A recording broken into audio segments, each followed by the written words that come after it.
Yo, yo, yo, yo. Hey, yo, yo. Matt, I'm a little tryptophaned out still.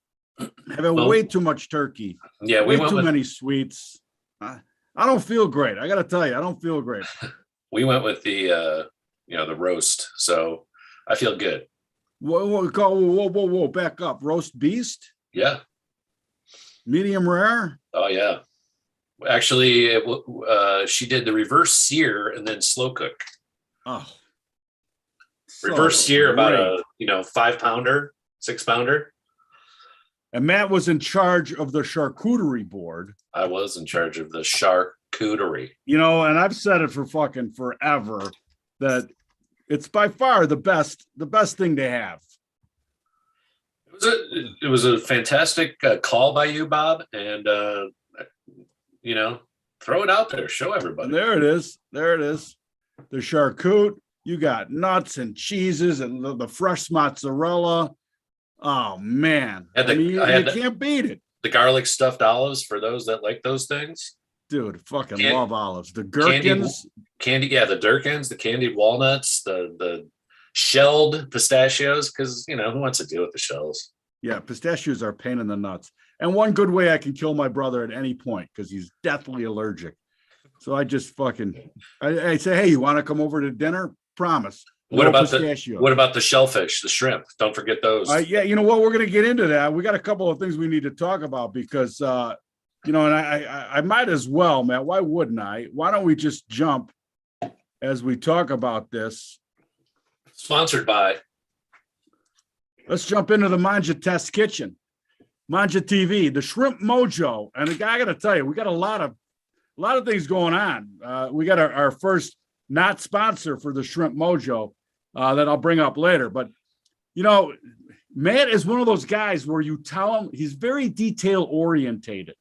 And so you tell him how to do something, he fucking listens and does it exactly how you tell him. I hate that in the kitchen where you tell somebody how to do something and then they think they know a better way, right? And so then they do it their way. And you're like, didn't I fucking tell you how you're supposed to do this? And they're like, well, I thought, shut the fuck up. When it comes to kitchen, I believe in the science. Yes, that's why I'm not a baker. Baking is science. Yeah. Anyway, you got to thaw them. You got to dry them. You got to dry the seafood. So important, especially for frozen seafood. You have to dry it, right? Wait a second. Yeah, and then they don't have a grill where he was going to, so they sat in the raw olive oil all night in the bag, just soaking in that incredible Shrimp Mojo flair into a hot skillet, right? And then bong onto a plate, completely demolished by the crew. I heard there was only 3 fist fights at the house, that's an under usually in my house. With 3 boys, that's unbelievable. With three sons and an older daughter, you betcha that's a low one. Is that Joe now fully loving the Shrimp Mojo when he remembers it, and Brandon. So Brandon now with the artwork behind the desk now, so we can be reminded at all times that you need to be rubbing your Shrimp Mojo. Anyway, Matt, let's move on. Thank you for the recipe. Move on and talk about what's important because there's been news out that there's a new variant. And when you saw that, you immediately shared this with the room because, we have to stay afraid, folks. Please be vigilant on your fear because there's always something next. And this is the new variant, Matt, a new fear that we get to be all afraid about, but incredible market activity around the new variant.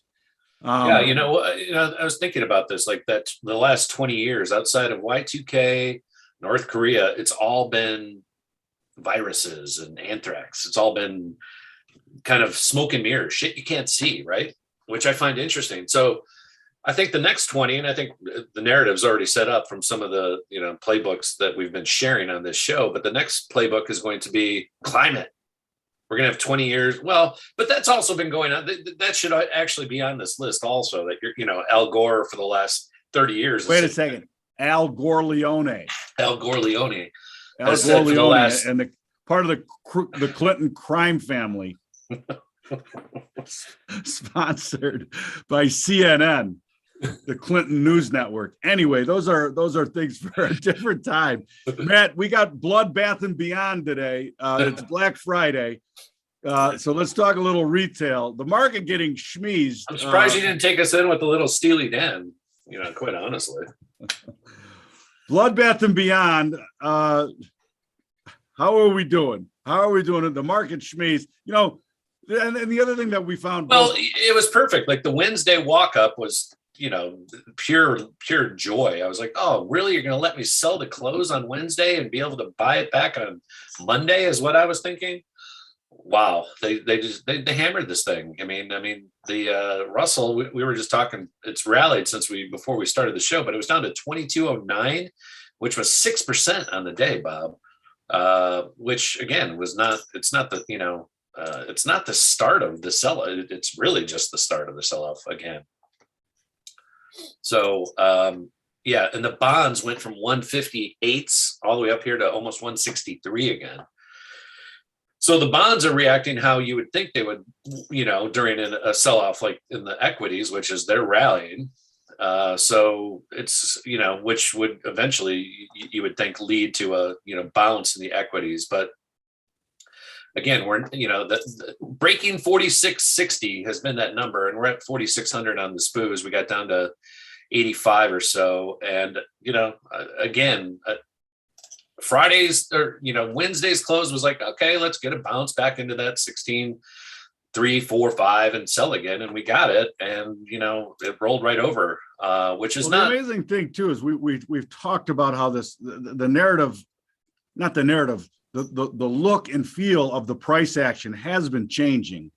And I don't think the new variant was the cause of it. It was just like pick your du jour. Right. Your reason du jour why this thing sold off so hard was because the market was set up for it. Right.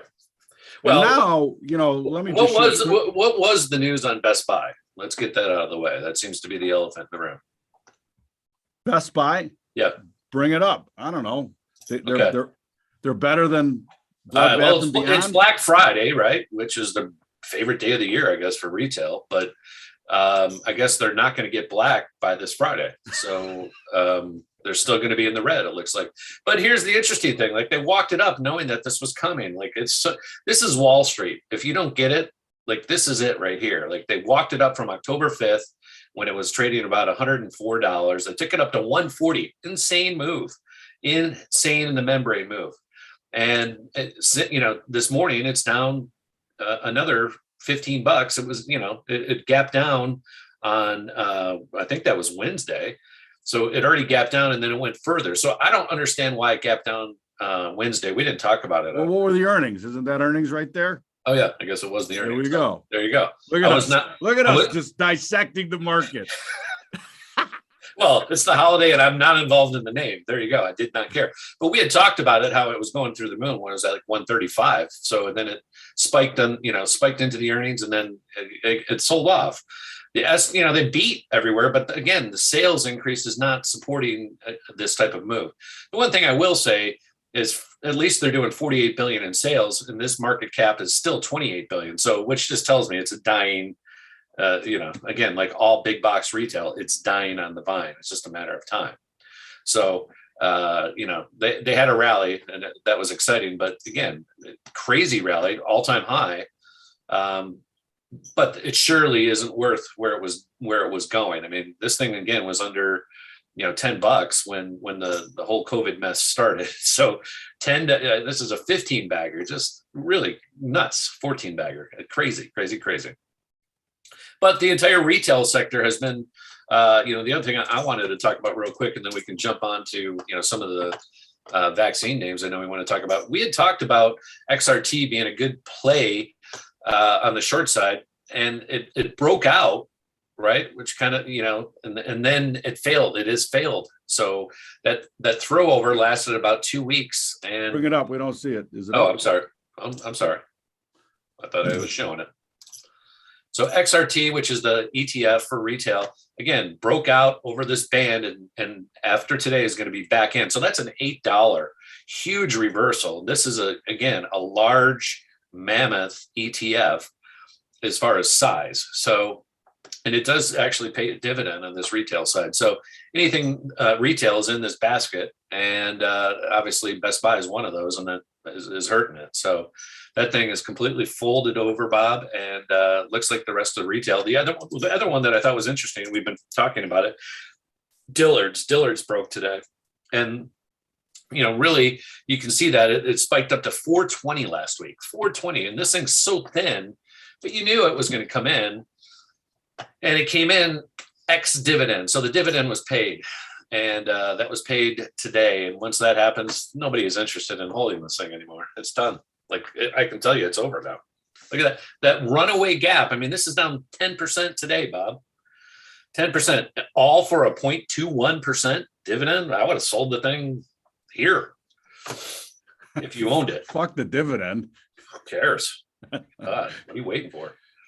So this one, I mean, this is powerful. I think this is, when you see runaways like this is not a good sign for retail. This is not a good sign for the broader markets. And I think, again, we've talked about this.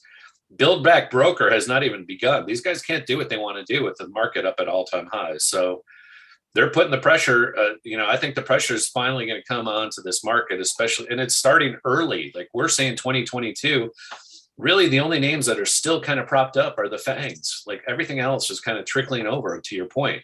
I mean, you can pick 5, 7, 10 names out of the basket that are hanging on. They will be the last ones to be sold because they're still green. But once everything else is sold, they get sold. That's just how it works. Right on. I just wanted to bring up this this weekly in the S&Ps. If you'd give me the opportunity to share, I would love to share. But while Matt's working on that, I'm gonna just noodle. We ready? You're ready. All right, hold on a second. Here we go. Done noodling. I can share. The man has the sharing capability. Because I noticed a Mr. Top Step tweet that he said he talked to the Pitbull, your hero in trading, and he thought he wouldn't mind going home long the weekend. And I just have a hard time thinking. So many things are breaking here, Matt, on a momentum basis. All right. And so this is the weekly and this is the micro chart. Not only that, but a monthly basis, because we wrap up the month Monday. There we Tuesday. go. I will shift to that. Weekly momentum 46.33 right now.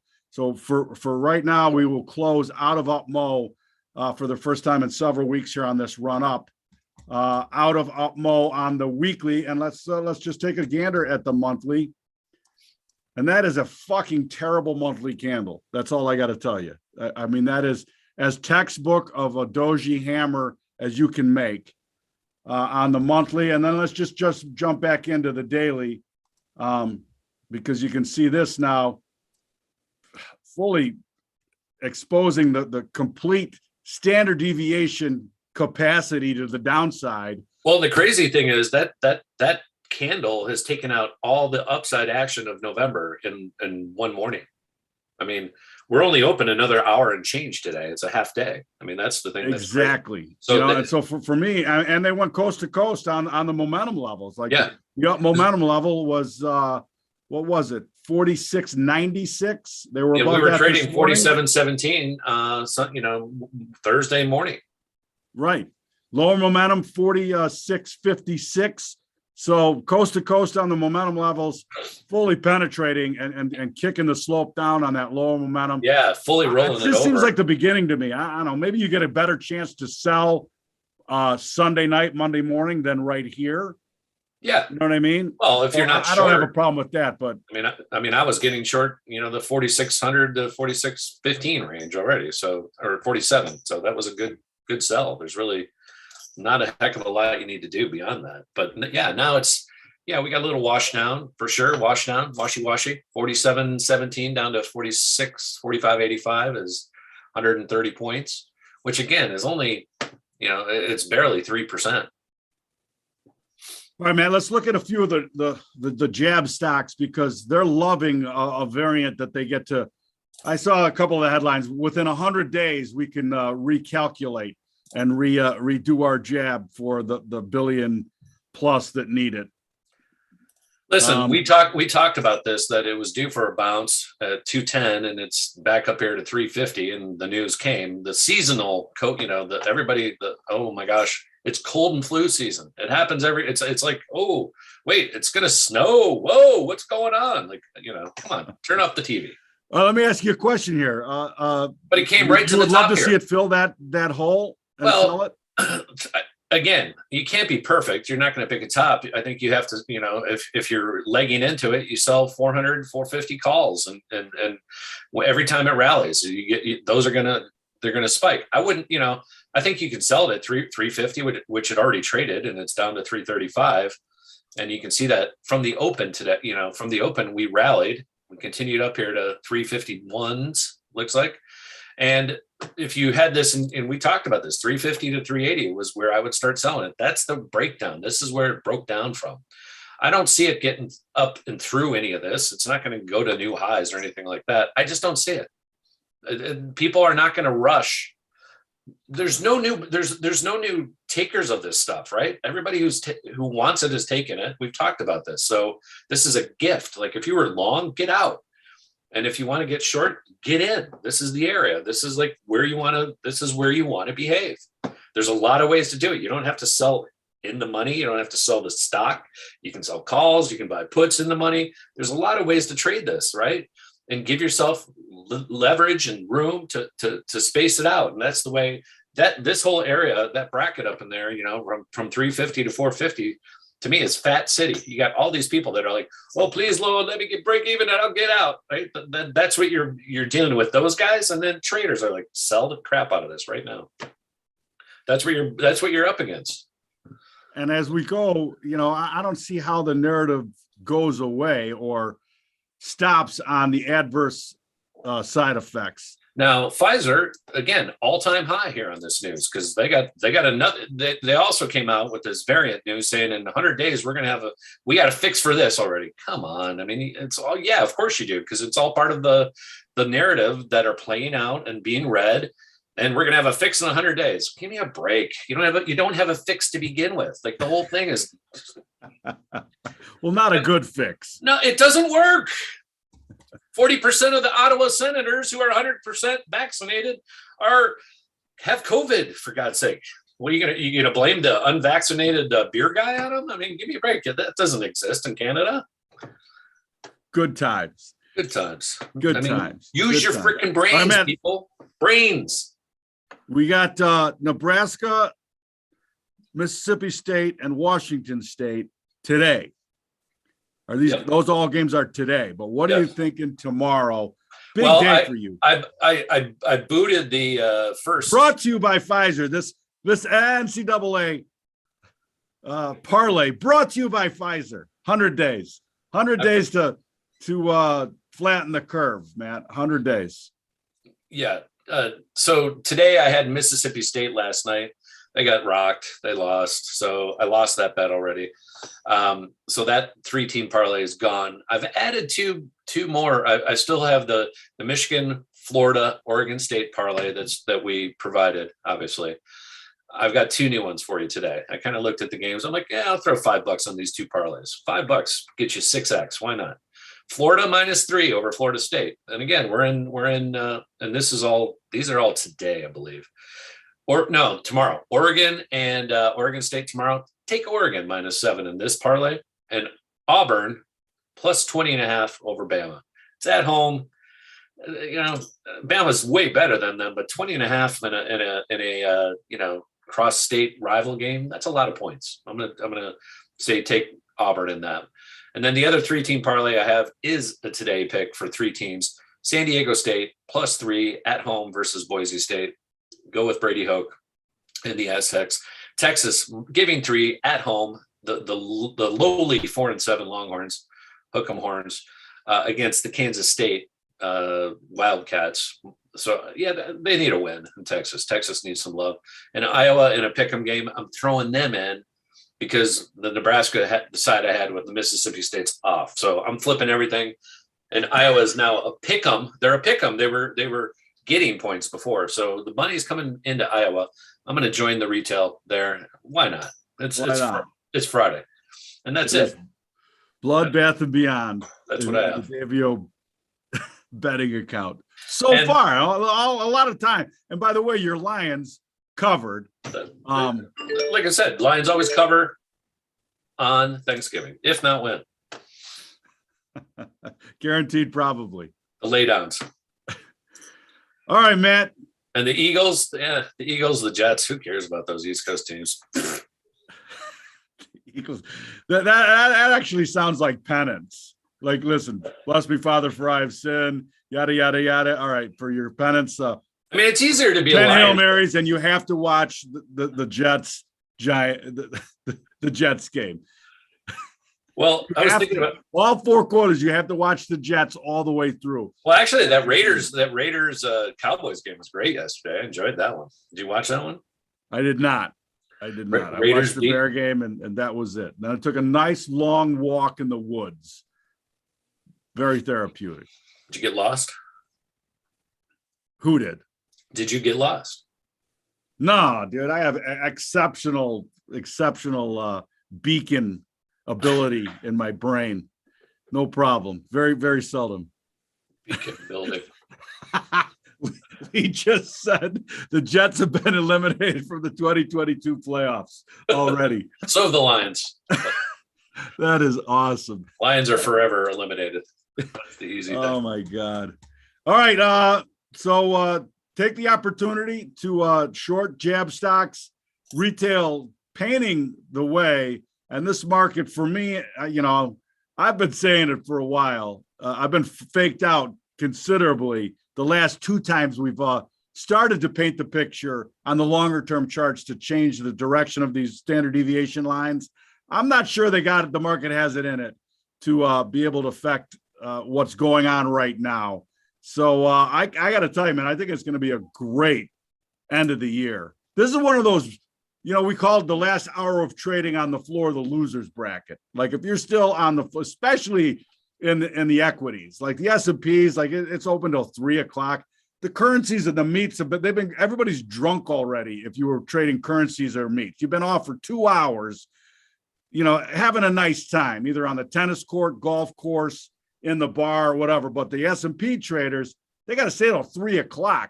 And the only guys left in that pit the last hour of the day, are the losers, the guys that still need to make their day, their week, their month, their year.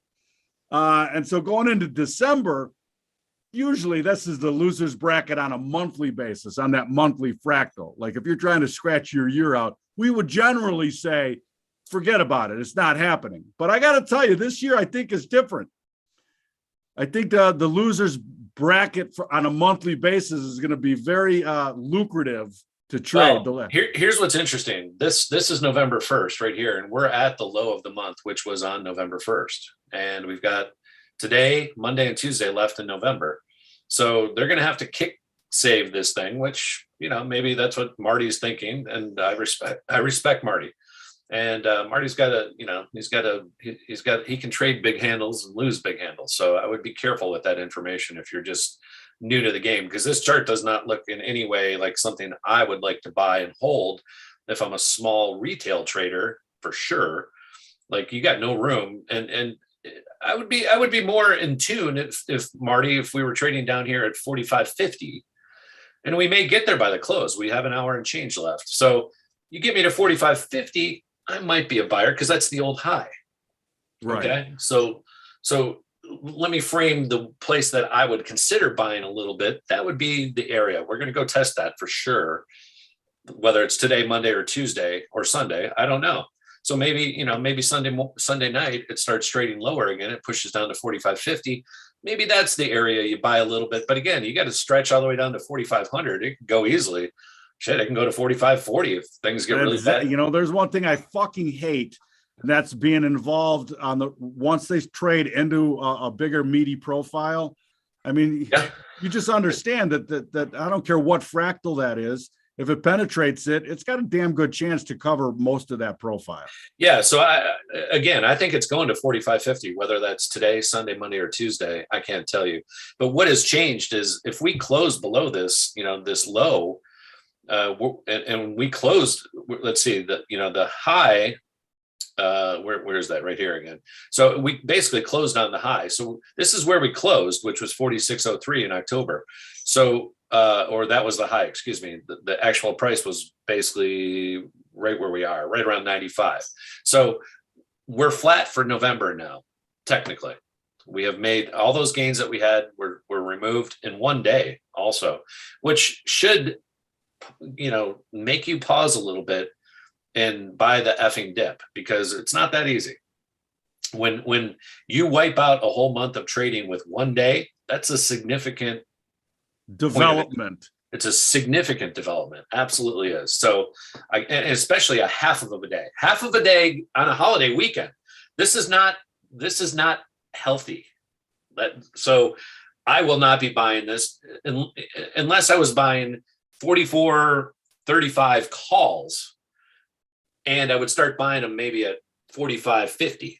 So that's how I would look at it. I would not be buying naked, holding over the weekend here. So Marty Schwartz, I love you, and you'll probably be right. But you know what? I'll sell the rally that we get on Sunday, Monday, Tuesday also, which I'm fine with because of this chart that just showed itself. I happen to be short today, so I've made good money. It was a great, best money I've made all month, just being short to close. So yeah, that 3 a.m. piss was the best piss I've had in a month, by the way, too. Where are they? What the fuck's going on? Well, even when they reopened yesterday, they gapped down. I was like, oh, here we go. Nice. All right, Matt, you have a great weekend. Thank you, Bob. You too. We'll be back next week. MarketVitals.io is the website. Market Vitals, the stream here. Please retweet the stream, share it far and wide. Feel free to reach out and bust balls as you wish. I really don't care about that. Please give me your best shot, and or whatever you think that you would like us to cover from a standard deviation and market profile basis, and we'll give our best attempt at an unbiased look at anything tradable. Thank you, Matt. Go blue. And speaking of going for a walk in the woods, mushrooms. There you go. Yeah, speaking of psilocybin, it's beginning to look a lot like fuck you if everybody doesn't start taking their daily dose. Maybe that's what it should have been. Build back doses should be the thing. Build back doses. Everybody's got a trip. I actually think that, I'm being 100% honest here. Not only should it be legal, it should be mandatory. Like everybody should have to do a guided mushroom trip. And maybe we could get humanity to get their fucking shit together if everybody had to do it. Maybe they'd stop hating. Drinking the haterade. Everybody. Turn off those TVs. Turn them off. Let's forget about the next thing that that you need to be fear and shamed over, and let's move a little bit higher, Matt. And may Bob Ufer in the Valhalla of Ann Arbor at the Big House provide some joy for us Michigan fans this weekend. Man, no, I'm not going to share it. I don't want to share it right now. I will share it on another day. All right. All right. Go blue. All right, pal. I'll talk to you soon. See ya.